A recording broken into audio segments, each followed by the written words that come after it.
Жалғастырайық, Ауыл Береке базарында кітап керуені өтті. Онда жүздеген туынды ашық аспан астында тұрғындардың назарына қойылды.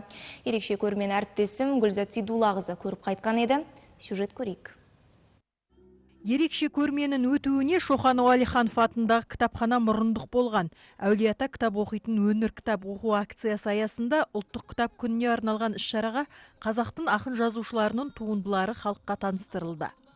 Ауыл Береке базарында кітап көрмесін, кітап керуенін ұйымдастырып отыр.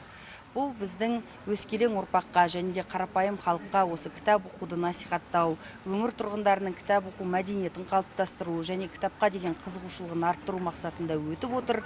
Аталмыш іс-шаралар біздің ұлттық құндылығымыз бенен мәдениетімізді қалыптастыруда өте маңызды рөл атқарады.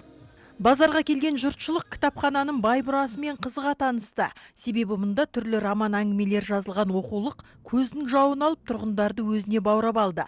Осылайша көрмеге келген аға буын өкілдері жастарды кітап оқуға шақырды.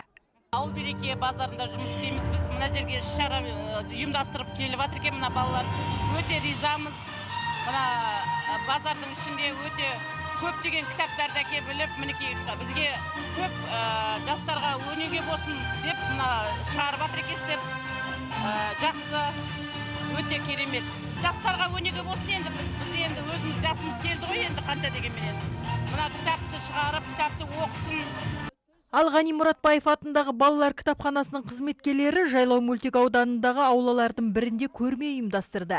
Іс-шараға мектеп оқушылары қатысып, түрлі туындылармен танысты. Шара соңы балақайлар ұйымдастырған концерттік бағдарламаға ұласты. Гүлзат Сейдуллақызы, Ермек Кеншімбек, Айқын ақпарат.